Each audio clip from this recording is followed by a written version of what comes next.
Bienvenue dans l'autoproclamé pays de Dieu, God's Own Country, le Kerala. Ce petit État indien, dont la langue principale est le malayalam, s'étend sur 900 km dans le sud-sud-ouest de la péninsule indienne. Une étroite bande de terre bordée par la mer des Lacs-Dives à l'ouest et par les montagnes appelées Ghats occidentaux à l'est. Couvert de denses forêts tropicales et traversé d'un réseau de lagunes et canaux le long de la côte, le Kerala abrite une biodiversité exceptionnelle. Son climat tropical offre les conditions idéales pour la culture des épices, qui assure depuis toujours sa renommée et sa prospérité.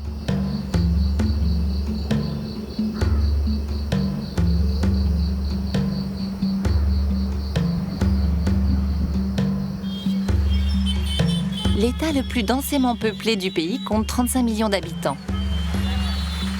Bouddhistes, hindouistes, chrétiens et musulmans vivent en paix avec un parlement communiste élu démocratiquement depuis 1956 et revendique fièrement 100% d'alphabétisation, une croissance économique en pleine expansion et une qualité de vie réputée dans tout le pays.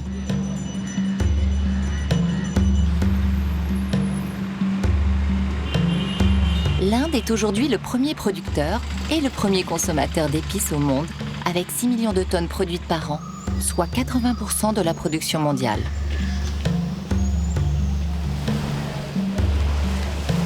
Comptoir majeur sur la route des épices depuis le IIIe siècle avant Jésus-Christ, le Kerala approvisionne le monde entier en poivre noir, cardamone, gingembre, noix de muscade et clous de girofle.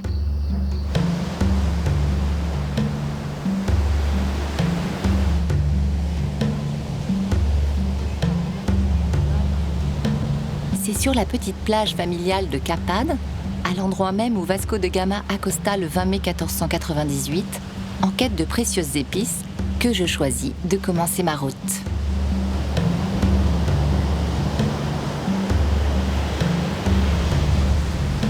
L'aventurier portugais est encore dans tous les esprits, et les habitants ne manquent pas de me le rappeler. Vasco de Gama est le premier Européen qui a atteint le Kerala. C'était un aventurier portugais qui est arrivé par la mer, un marin. C'est lui qui a fait connaître Kapad. Il a joué un rôle très important aussi bien dans l'histoire indienne que dans l'histoire du Kerala.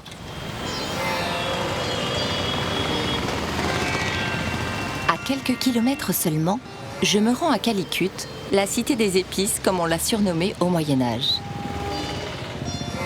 Sous son nom indien, Kozhikode est la deuxième plus grande ville du Kerala et demeure la porte de sortie des richesses de la région et des États voisins du Karnataka et du Tamil Nadu.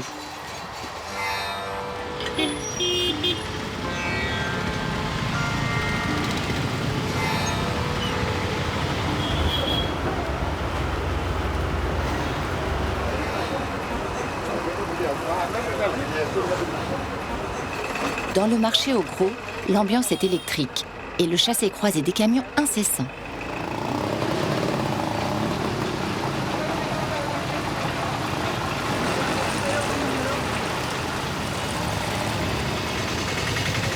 C'est la saison où le poivre noir arrive par camion entier chez les grossistes de la ville. Attiré par le bruit des machines, je vais voir de plus près, et à l'état brut, l'épice la plus consommée au monde.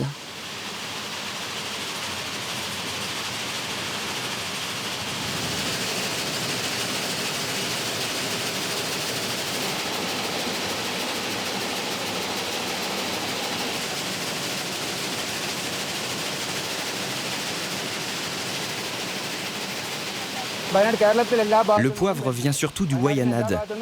Il peut provenir d'autres régions, mais la majorité vient du Wayanad, ou de Malappuram, ou de Kasaragod.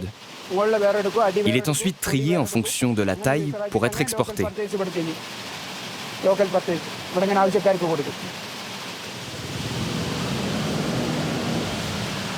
Il arrive sec et brut. Nous le nettoyons pour enlever la poussière. Nous le trions et ensuite nous le préparons pour qu'il soit livré, surtout sur le marché local. Il faut donc que nous enlevions les tiges, les feuilles. Regardez toute cette poussière. Enfin, il peut être trié en fonction de différents critères de provenance et de taille.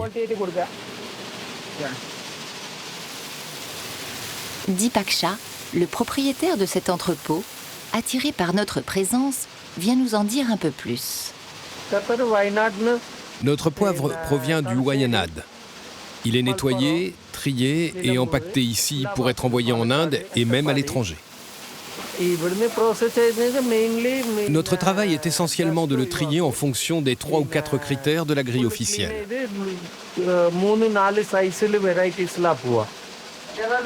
Il y a plusieurs qualités de produits, 4 ou 5 qualités différentes. On parle du poivre noir comme de l'or noir, car il est très cher, et depuis longtemps. Il peut être conservé comme de l'or, celui du Kerala uniquement.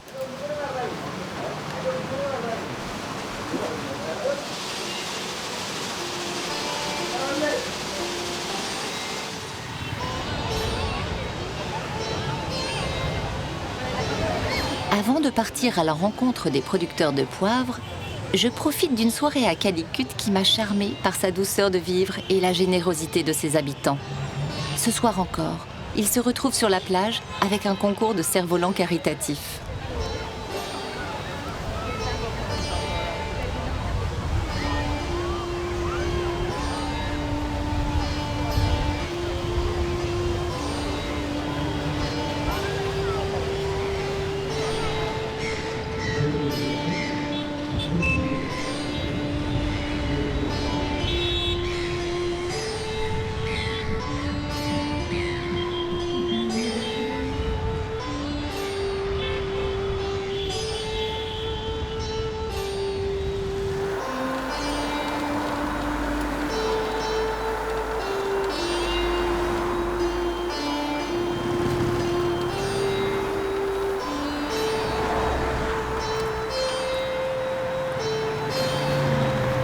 Sur la route du Wayanad, en quête du fameux poivre noir, une halte à l'ISSR, l'Institut indien de recherche sur les épices, s'impose.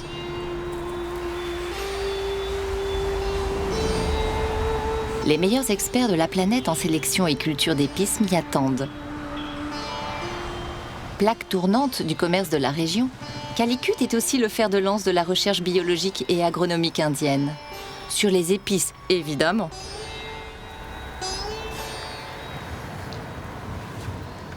Je suis le docteur Lidger Thomas et je travaille ici en tant que scientifique en économie agricole. Ici, les épices sont étudiées sous toutes leurs coutures par des scientifiques et des chercheurs pour fournir aux agriculteurs indiens les meilleures graines possibles. Notre objectif est de faire de l'Inde la référence pour les meilleures épices du monde.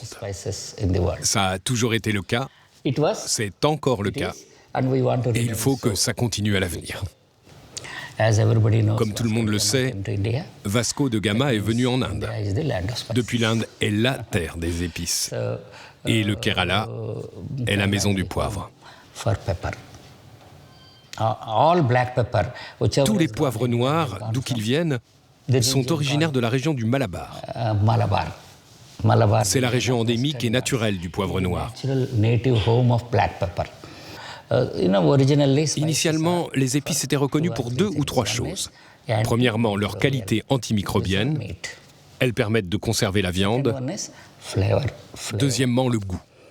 Troisièmement, et la plus importante, ce sont leurs vertus médicinales. Ce que j'essaie de vous dire, c'est que les épices apportent des réponses aux principaux enjeux auxquels les générations du nouveau millénaire sont confrontées.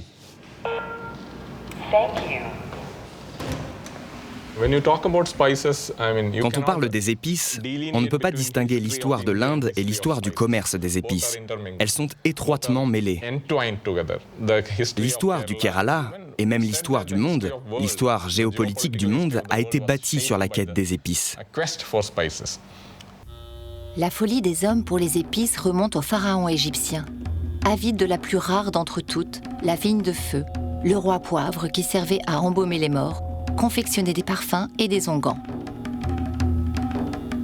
Fournisseurs d'Alexandrie, les Arabes sont les intermédiaires incontournables entre Orient et Occident et tiennent le monopole du commerce juteux des épices. À Rome, c'est un raz-de-marée de poudre colorée. Les légionnaires prennent même des bains d'épices et les élites enrichissent les marchands d'Alexandrie pour pouvoir suivre les fameuses 458 recettes du cuisinier Apicius, roi des bons petits plats et amateur d'épices. Présentes dès la fin du Moyen-Âge dans les 3/4 des recettes de la haute société, confiseries, gâteaux, le fameux pain d'épices et boissons, elles sont devenues un signe de réussite sociale. Plus on est riche, plus les aliments sont épicés.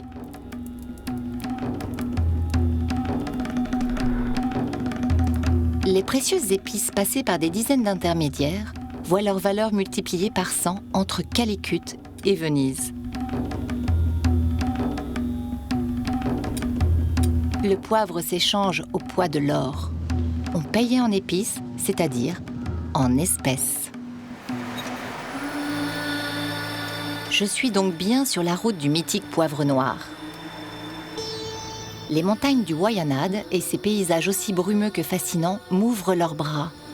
Mais ils ne sont accessibles que par une seule route, sinueuse et très encombrée.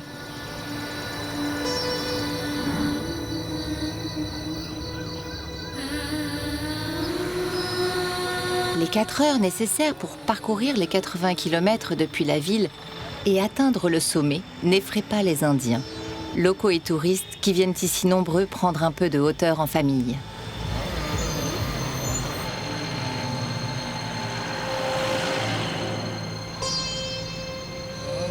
Sur le bord de la route, les singes, en famille, eux aussi, observent impassibles le chassé-croisé incessant des véhicules. Ça y est, j'atteins enfin le sommet. Devant moi se dresse le district vallonné du Wayanad.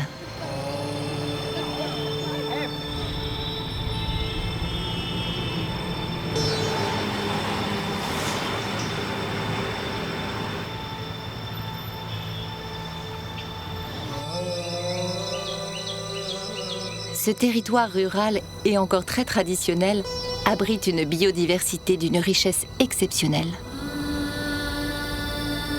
Les forêts tropicales, les lacs à perte de vue, les cascades ainsi que les cavernes rocheuses offrent un habitat accueillant pour des centaines d'espèces végétales et animales, dont plusieurs endémiques.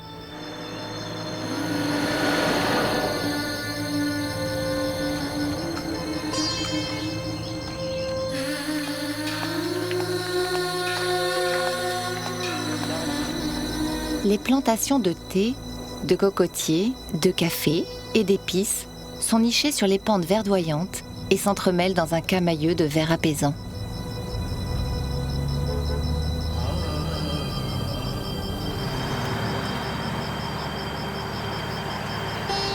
C'est ici que je vais pouvoir découvrir, à sa source, le fameux poivre noir.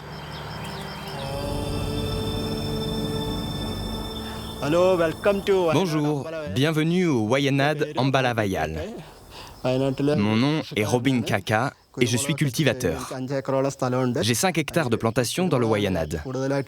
Je fais pousser du poivre, mais j'ai aussi du café, des fruits de la passion,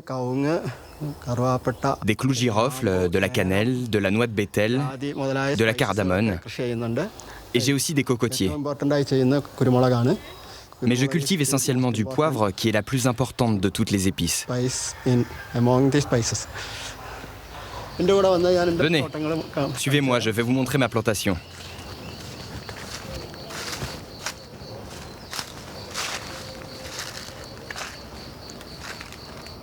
Le poivre est une liane qui pousse sur plusieurs sortes d'arbres, comme le Silver Rock Tree, le Glircidia, le jacquier, le banyan. Moi, j'ai essentiellement des Silver Rock. Ça, c'est une liane de poivre. C'est ça que l'on coupe et que l'on enterre de nouveau pour faire pousser une nouvelle plante. Après 2 ans, la plante fait déjà près d'1,5 mètre et commence à donner des fleurs.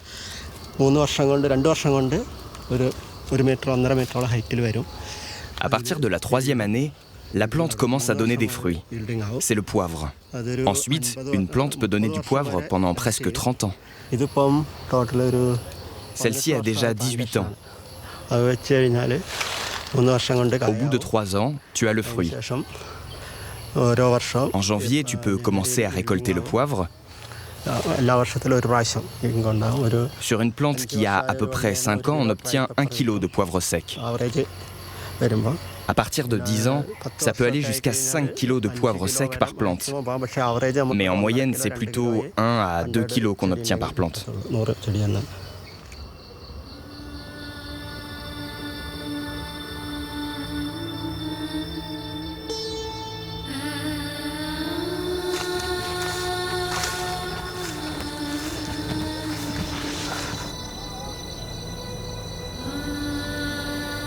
Le Wayanad et son cadre enchanteur figurent parmi les lieux de villégiature les plus prisés par la classe moyenne indienne.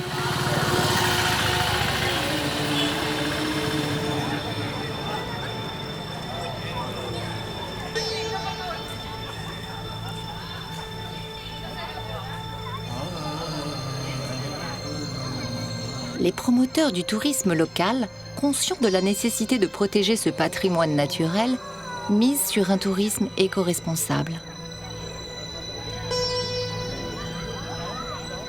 Entouré de massifs forestiers, le petit lac naturel de Pokod est un des sites les plus fréquentés de la région.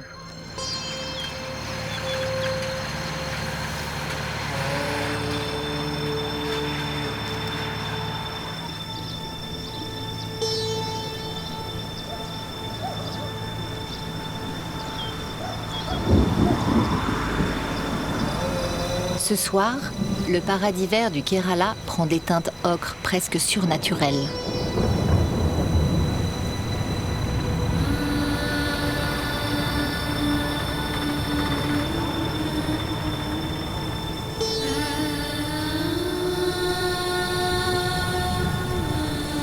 Alors que je savais que se cachait dans ces 20 000 hectares de forêt l'une des plus grandes concentrations au monde d'éléphants sauvages, sur le bord de la route, 2 d'entre eux me font l'honneur d'apparaître, tel un mirage, un dernier au revoir.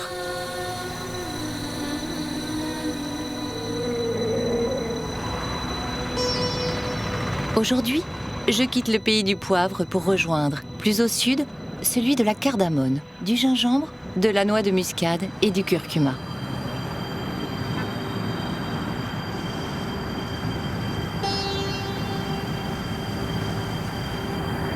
Après une longue route, je suis saisie par la beauté des paysages de Munnar, le pays du thé.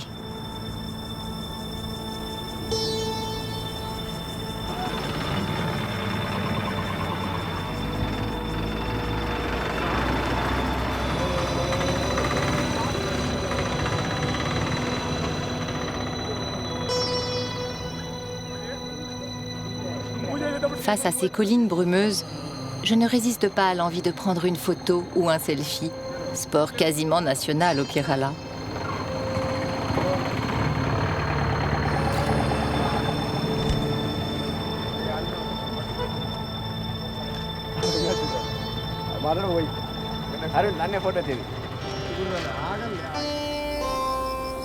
Ces buissons de thé ont été importés de Chine par la Compagnie britannique des Indes orientales qui s'empare de la région en 1826 et lance alors la première campagne de culture intensive de thé dans la région.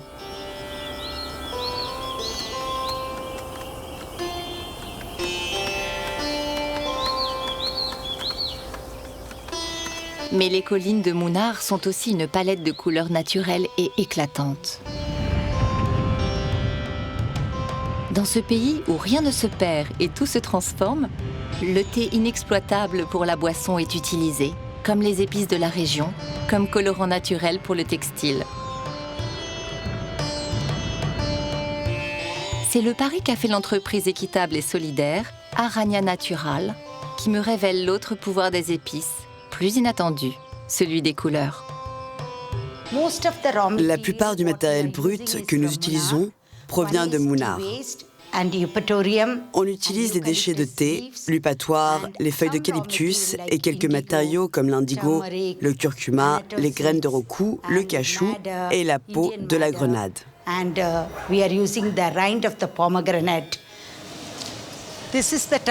Ceci est le curcuma et ceci est la peau de la grenade. Ces deux matériaux bruts sont utilisés ici pour teindre le tissu. Elles sont en train de faire la couleur jaune avec ces deux matériaux. Le curcuma est un matériel brut qui est beaucoup utilisé comme plante médicinale. Et il donne une belle couleur jaune. Mais on ne l'utilise pas que pour teindre le tissu. C'est aussi une des épices principales de la cuisine indienne.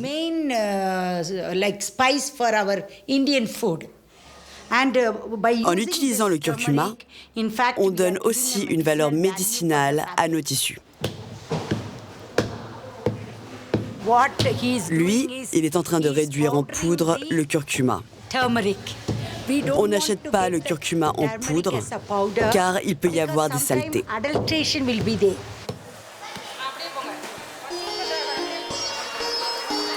En ce moment, 35 personnes travaillent ici.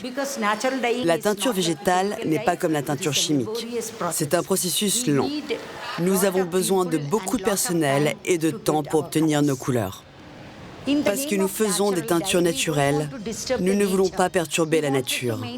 On cherche à protéger l'écosystème et à avoir une attitude responsable.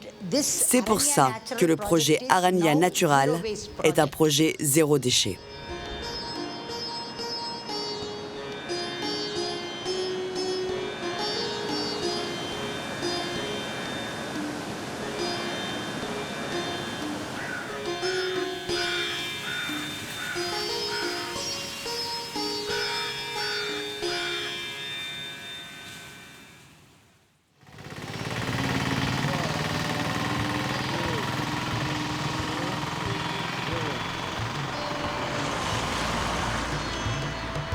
Je reprends la route vers la petite ville de Kumili, située à la frontière de l'État voisin du Tamil Nadu, et qui est entourée de collines de cardamone, une des épices les plus consommées dans la cuisine indienne, et la troisième épice la plus chère au monde, derrière le safran et la vanille.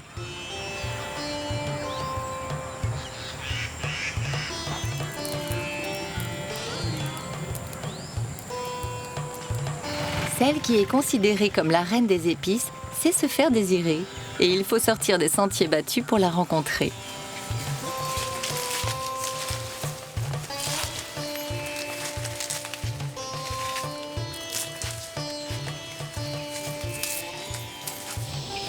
Parmi quelques-unes de ses 50 employés, Perma Oran m'attend pour me présenter cette fameuse épice.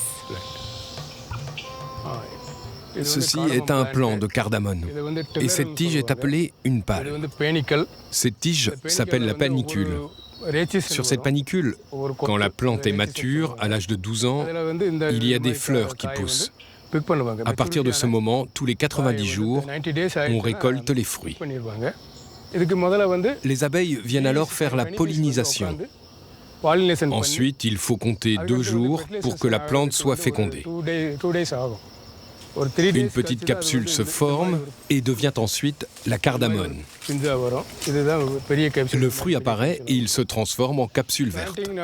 On plante une seule tige. Et ensuite, toutes les autres poussent autour d'elle. L'ensemble des plantes de cette parcelle ont déjà 27 ans.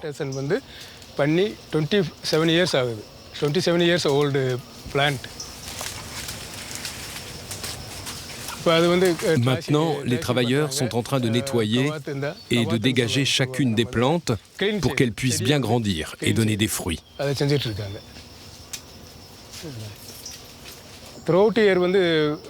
C'est une plante qui a besoin de beaucoup d'eau en été.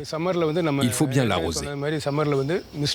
Ensuite, on récoltera au mois de juin et juillet.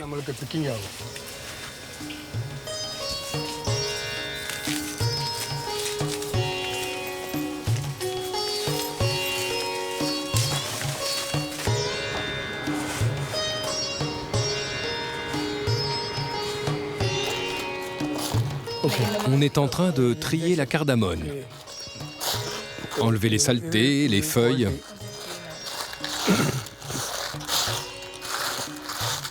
Ça, ce sont des déchets. Pour qu'elle ait une belle couleur verte, il faut bien enlever toute la poussière. Ça, c'est une cardamone de plus de 8 mm.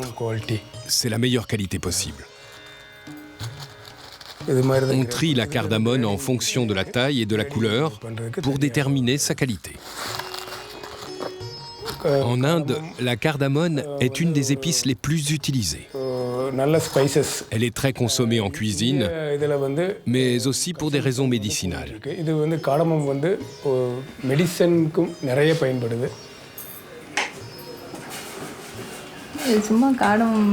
Pour faire du thé à la cardamone, il faut simplement mettre de l'eau chaude et du lait bouillant sur les feuilles de thé et les graines de cardamone et laisser infuser.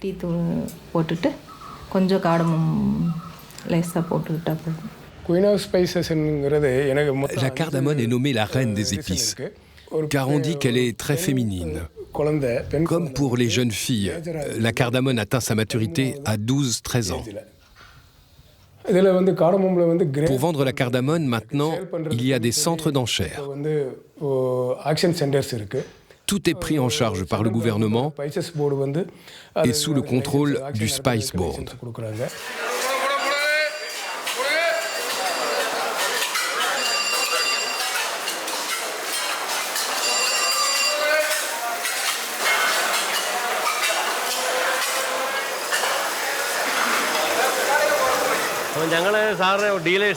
Je suis un acheteur de cardamone et le Kerala est un gros producteur de cardamone. Quand on veut acheter de la cardamone, on vient aux enchères comme celle-ci. C'est très difficile d'acheter de la cardamone directement aux producteurs.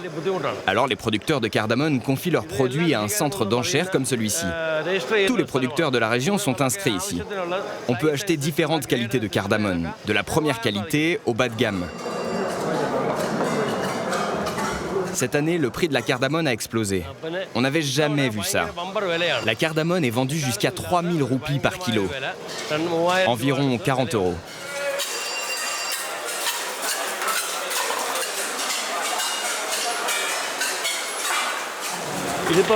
Tous ces acheteurs ont un ordinateur sur lequel chaque lot de cardamone est mis aux enchères. Le prix plancher est souvent 2500 roupies, environ 31 €. Chaque acheteur paie 200 roupies pour surenchérir. C'est comme ça que sur certains lots, les prix peuvent s'envoler. S'il n'y a pas de demande, ça ne monte pas. L'offre et la demande.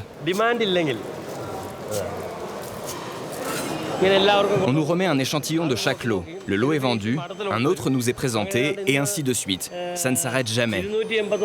Aujourd'hui, il y a 281 lots à vendre dans cette enchère.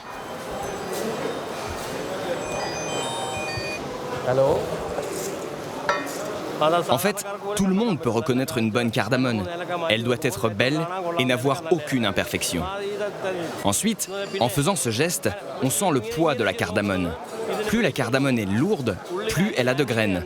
C'est comme ça qu'on voit quel est son poids. Avec des gestes simples, on a l'habitude, on voit vite quelle est la bonne cardamone. Certaines cardamones peuvent être grosses, mais avec peu de graines à l'intérieur. Ce qui m'intéresse, ce sont les graines à l'intérieur de la cardamone, dont nous tirons les huiles essentielles. La cardamone, riche en calcium, est recherchée pour ses vertus antiseptiques. Elle est aussi bénéfique sur la sphère digestive et, paraît-il, un excellent aphrodisiaque.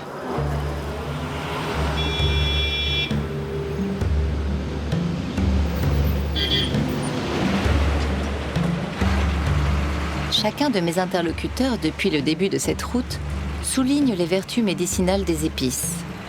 Pour en savoir plus sur la médecine locale dite ayurvédique, je décide de me rendre à Alapé, en bus, au rythme lent des paysages qui défilent et des arrêts multiples.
Changement d'ambiance. Me voici arrivé dans la torpeur des plages à perte de vue de la côte de Malabar. Alapé recèle de nombreux trésors, sous influence croisée des cultures européennes et indiennes.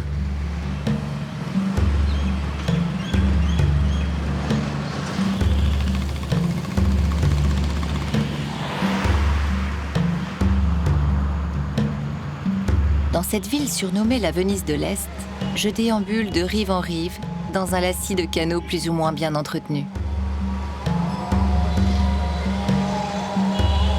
Au détour de l'un d'entre eux, le docteur Gopika Agi m'attend pour m'éclairer sur l'importance des épices dans la médecine ayurvédique.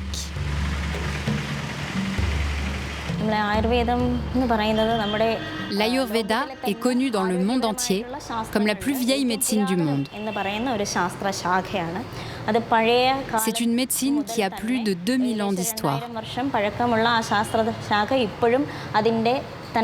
Cette médecine très ancienne a su s'allier avec la science contemporaine et les nouvelles technologies. Et il est très important de continuer à pratiquer et à faire évoluer cette médecine ancestrale.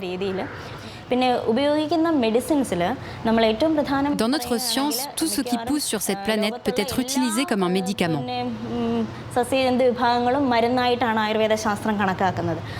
Les épices jouent un rôle particulièrement important là-dedans.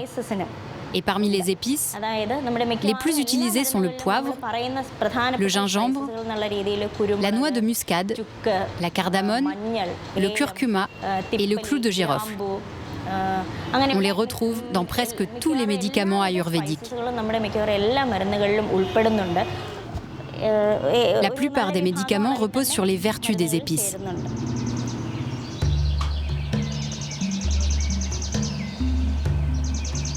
Mais Alapé est aussi la porte d'entrée sur les backwaters. Cette série de 1500 km de lagunes, de lacs et de canaux entremêlés forme un réseau de transport qui permettait de faire converger les marchandises des provinces reculées vers la grande ville de Kochi.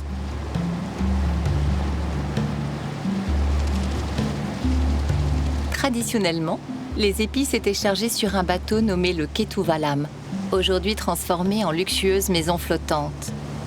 Je m'offre le plaisir d'une croisière dans les backwaters sur ce bateau mythique et d'un repas traditionnel que le chef est fier de me faire découvrir. Ceci est le fameux poisson que l'on pêche dans le lac et qu'on cuisine traditionnellement dans une feuille de bananier. On fait revenir un masala d'épices dans de l'huile de coco, avec des échalotes, du piment rouge, du curcuma, une pâte de noix de cajou, de la tomate et des oignons. On mixe tout ça et on en fait une pâte. On dispose la pâte sur le poisson cru. Et on le plie dans la feuille de bananier.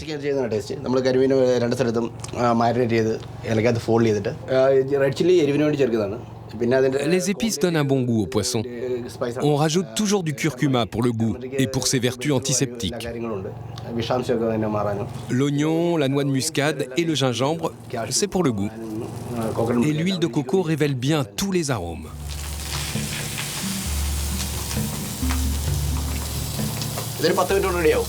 Dans 10 minutes, ce sera prêt.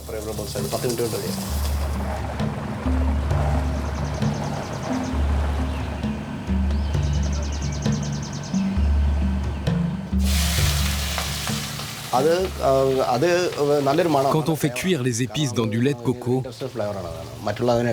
ça donne une harmonie de saveurs incroyable.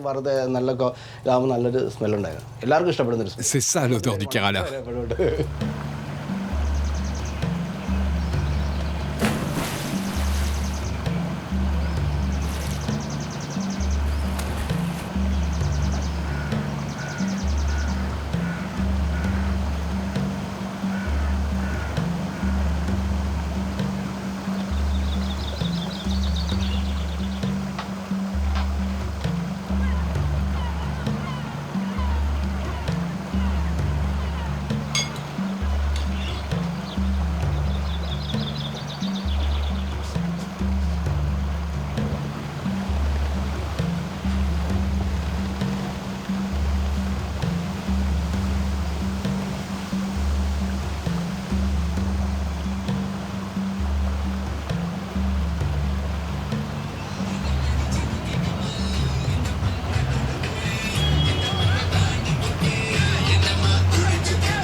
Nous avons suivi la route des épices, des premiers pas de Vasco de Gama sur la plage de Kapad, aux marchands de Calicut, des confins du Wayanad, aux plantations de thé de Munnar, des collines de cardamone de Kumili, aux backwaters de la côte de Malabar. Et la route se termine ici, à Kochi, ultime étape de notre voyage.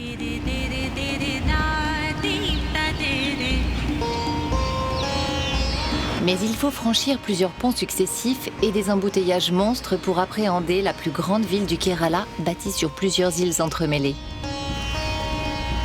Au large, face à la mer d'Arabie, la péninsule de Mattancherry, plus connue sous le nom de Fort Kochi. Sur la terre ferme, le quartier d'Ernakulam, où sont installés les grossistes en épices. Entre les deux, l'île artificielle de Wellington, construite dans les années 1920 avec les sédiments du dragage de la baie.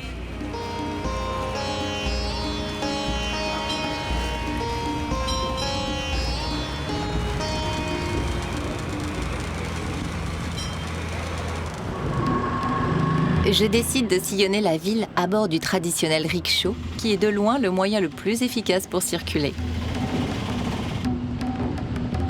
L'histoire de Kochi est un creuset où toutes les civilisations ayant pris part au commerce des épices ont laissé leur empreinte. On y découvre les traces anciennes des Arabes, de la communauté juive et des Chinois qui prospéraient au Moyen-Âge, avant que la ville ne passe sous domination portugaise, hollandaise et finalement anglaise. Depuis l'indépendance, Kochi est demeuré le centre du commerce des épices et accueille le Spices Board du ministère indien des épices. Le marché des épices de Kochi tient ses quartiers à Jew Street.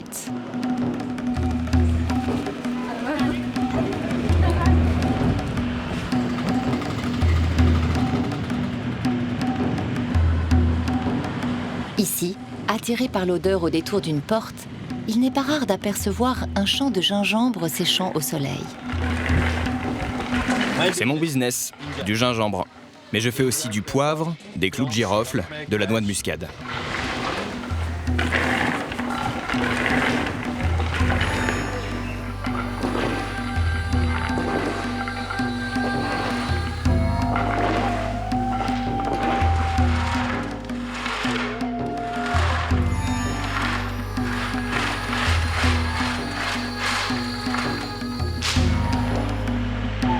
Clous de girofle, cardamone, curcuma et poivre exhalent leurs arômes enivrants parmi les centaines d'échoppes qui se pressent les unes contre les autres. Et étonnamment, ce sont exclusivement des femmes qui tiennent ces boutiques, car ce sont elles qui ont le secret de la fabrication du masala, un savant mélange d'épices destiné à la cuisine. Vous êtes dans une coopérative féminine qui s'appelle Spice Market. On est 36 femmes à travailler ici et 600 familles travaillent dans notre village. Ce ne sont que des femmes qui travaillent ici, parce qu'avant c'était uniquement les hommes qui travaillaient. Mais les temps changent. On sait maintenant que les femmes aussi peuvent arriver à faire des choses si elles travaillent beaucoup. C'est pour ça qu'on a commencé ce projet. En fait, tous ces masalas sont les mêmes, mais les proportions sont différentes. Pour le tandoori ou le chicken masala, On utilise les mêmes épices, mais les proportions sont différentes, on dose différemment. J'ai appris à cuisiner avec ma mère. Et maintenant, j'enseigne à mes propres filles. C'est un secret de famille que seules les femmes se transmettent, car c'est elles qui savent cuisiner. Pour percer le secret de la fabrication d'un masala traditionnel, je me rends chez Shanti, une grand-mère qui a accepté de nous ouvrir les portes de sa cuisine.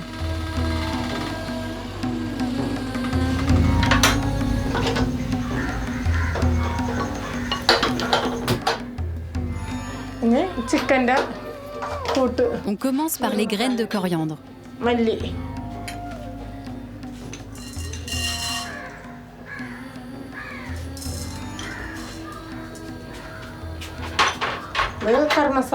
On fait comme ça pour tous les masalas en poudre. Puis le poivre noir, le laurier,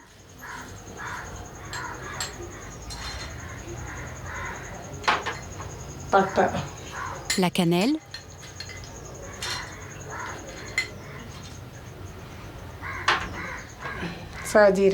les graines de cumin,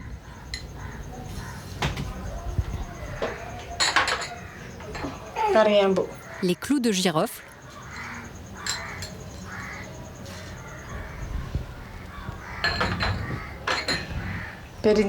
les graines de fenouil,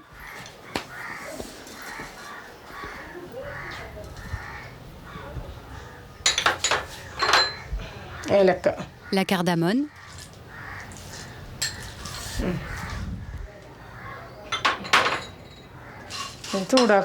et on fait bien chauffer le tout.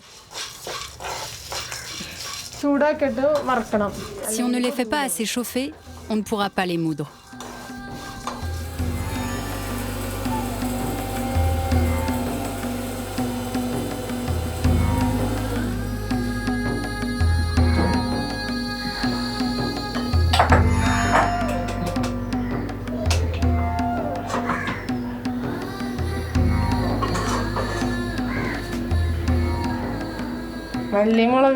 Voilà mon masala. Je moule les épices moi-même, c'est important. Certaines vont les acheter directement en poudre dans les magasins. Mais je vous assure que mon masala a bien meilleur goût.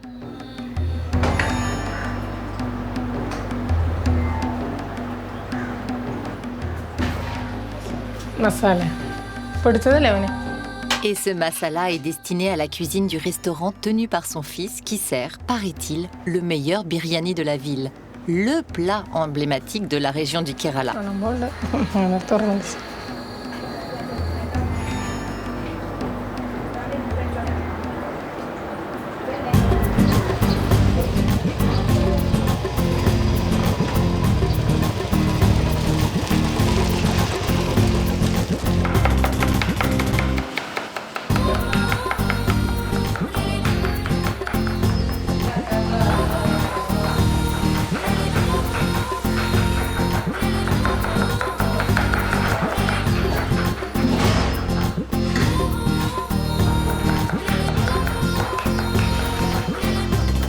Dans la cuisine où ici ce sont les hommes qui s'activent, je me fais toute petite pour observer ce balai bien huilé et épicé. Le biryani est un des plats majeurs de la cuisine indienne traditionnelle, à base de riz sauté, avec ce fameux masala ou mélange d'épices, dans lequel on vient ajouter à son goût noix de coco, ananas, légumes, herbes aromatiques, arachides et poulet mariné.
L'ambiance est douce et romantique sur le Beach Walkaway, qui se remplit de vacanciers venant profiter d'un peu de fraîcheur en famille.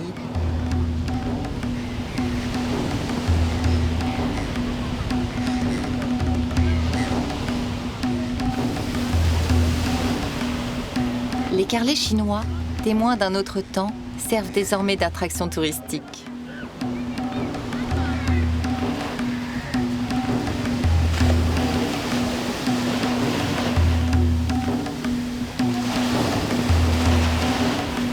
Juste de l'autre côté de la baie, les bras métalliques tentaculaires du port de Kochi, le plus grand port indien, s'agitent jour et nuit.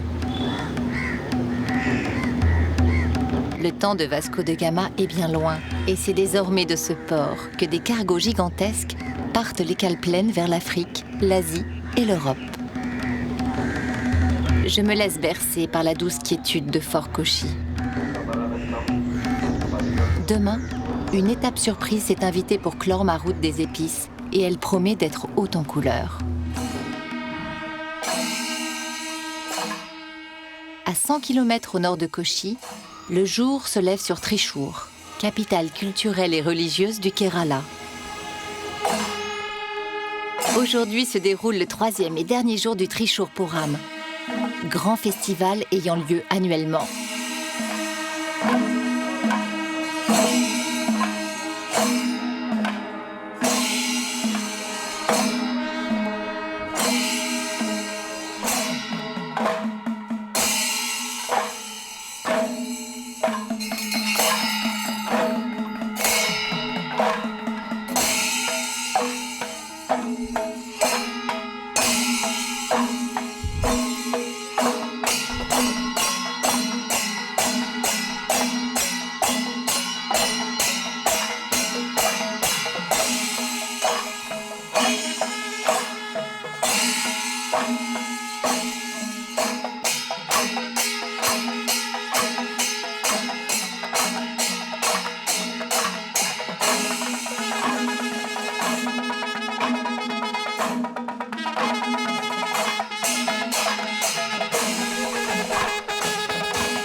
Dans chacun des temples de la ville, des éléphants carapassonnés et ornés de décorations plaquées or servent de véhicule à la divinité, dont c'est la seule occasion de quitter l'enceinte du temple.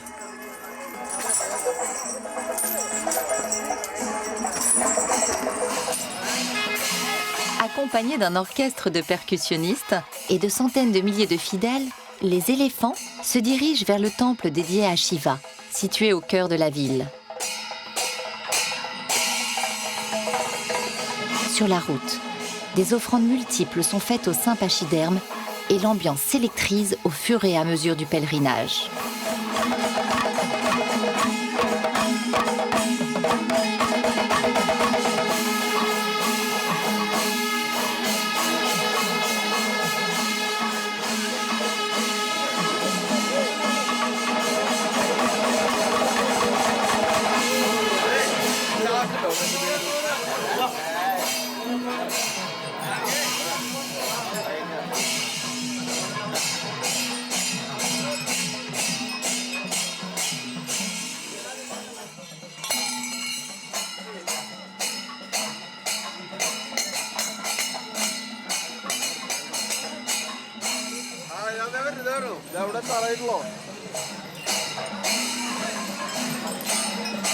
Une dernière étape magistrale dans cette Inde fascinante, généreuse, épicée, étourdissante et qui n'aura décidément jamais fini de nous envoûter.